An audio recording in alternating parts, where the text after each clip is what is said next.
जय श्री कृष्ण मंगल Tomare YouTube चॅनलमध्ये तुम्हा सर्वांचं स्वागत आहे. तर मैत्रिणींनो, इकडे आपली आवळा कँडी तयार आहे. अगदी बाजारात मिळते तशी आंबट गोड अशी चवदार अशी ही आवळा कँडी आपली तयार आहे. आणि आता आवळ्याचे सीझन असल्यामुळे आवळे बाजारात सहज उपलब्ध होतात. आणि इथे 1 किलोची आपण ना आवळा कँडी तयार केलेली आहे.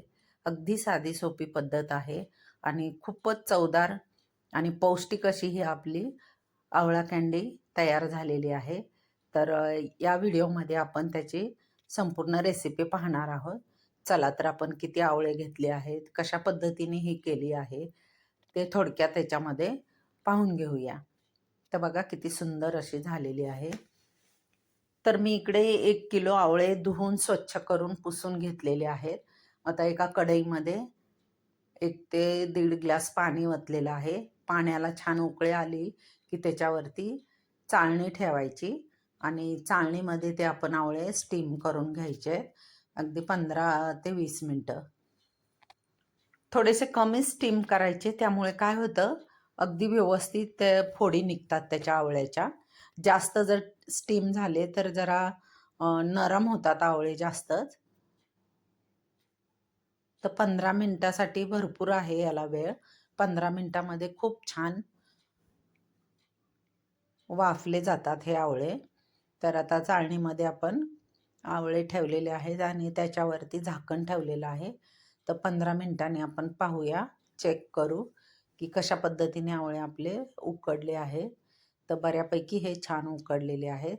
तर आता गॅसची फ्लेम बंद करूया आणि थंड झाल्यानंतर आपण त्याच्या अशा फोडी करून घ्यायच्या. हाताने सहज नाही झाल्या तर आपण त्याला सुरीने कट द्यायचा, त्यामुळे पटकन होऊन जातात.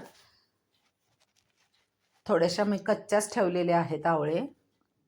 असे कच्चे ठेवल्यामुळे काय होतं, पाणीदार आणि दिसायला पण छान आणि चवीला पण छान होतात आवळा कँडी. थोडंसं कच्चं असल्यामुळे थोडं काढण्यासाठी त्रास होतो, पण ठीक आहे, चालेल, व्यवस्थित निघतात. तर अशा पद्धतीने आता ह्या सगळ्या त्याच्या पाकळ्या काढून घ्यायच्या आवळ्याच्या. त्याच्यामध्ये बी असतो तो टाकून द्यायचा. तर अशा पद्धतीने ह्या आवळ्याच्या सगळ्या फोडी करून घेतलेल्या आहेत, घेत आहे. आता 1 किलो आवळ्यासाठी मी इथे 1/4 किलो साखर घेतलेली आहे. तर हे प्रमाण अगदी योग्य आहे. तर अशा पद्धतीने आवळ्याच्या सगळ्या फोडी करून घ्यायच्या व्यवस्थित.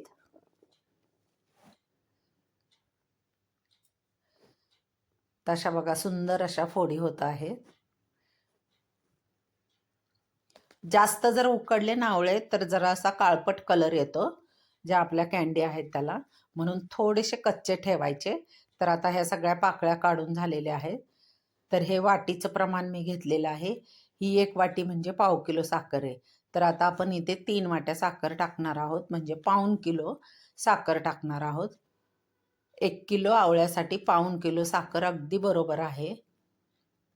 छान मुरली जाते अशी वरती साखर टाकून घ्यायची. हळूहळू ते वितळली जाते आणि त्याचं छान पाणी होतं साखरेचं आणि सगळ्या फोडींमध्ये छान मुरली जाते. अशा पद्धतीने वरती टाकून ठेवायची साखर आणि याच्यावरती आता झाकण ठेवून आपण साईडला ठेवून देऊया. तर इथं मी हे आवळे अशा पद्धतीने 2 दिवस साखरेत ठेवणार आहे. आता 2 दिवसानंतर पाहूया. बघा अशा पद्धतीचं हे पाणी एवढं झालेलं आहे. तर या पाण्याचा आपण सरबत म्हणून उपयोग करणार आहोत. फ्रीजमध्ये स्टोअर करून ठेवायचं. तर बघा किती छान अशा फोडी, कलर पण एकदम सुंदर आलेला आहे. तर अशा पद्धतीने थोड्याशा कच्च्या ठेवल्या ना आवळे, तर अशा पद्धतीने ह्या फोडींचा कलर येतो. तर बघा सरबत जे आहे ते बऱ्यापैकी झालेलं आहे.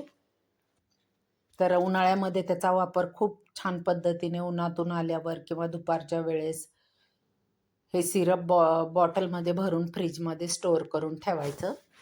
तर आता हे ह्याचं पाणी निथळून झालं की ताटामध्ये आता उन्हामध्ये सुकायला ठेवणार आहे. तर 2 दिवस हे आपण सुकायला ठेवणार. जास्त उन्हात पण कडक ठेवायचं नाही. हवा वगैरे छान लागली पाहिजे असं मोकळ्या ह्याच्यात ठेवायचं.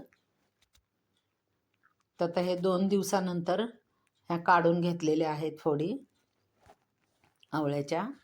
त्याच्यानंतर आपण बारीक पिठी साखर थोडी त्याच्यावरती टाकायची आणि छान मिक्स करून घ्यायचं. तर आता आपली ही आवळा कँडी जवळजवळ तयार झालेली आहे. तर मैत्रिणींनो, तुम्हाला हा माझा व्हिडिओ आवडला असेल तर नक्कीच लाईक करा, सबस्क्राईब करा आणि बेल आयकॉनवरती प्रेस करा आणि कमेंट्स द्या. तर अशा पद्धतीने आपली आवळा कँडी तयार झालेली आहे. अगदी बाजारात मिळते तशी आंबट गोड आवळा कँडी तयार आहे. तर नक्कीच तुम्ही करून पहा. वा, सुंदर पिठी साखर छान त्याला कोट होत आहे. तर अशा पद्धतीने आता हे आपण बाटलीमध्ये स्टोअर करून ठेवणार. तर संपूर्ण व्हिडिओ पाहिल्याबद्दल धन्यवाद.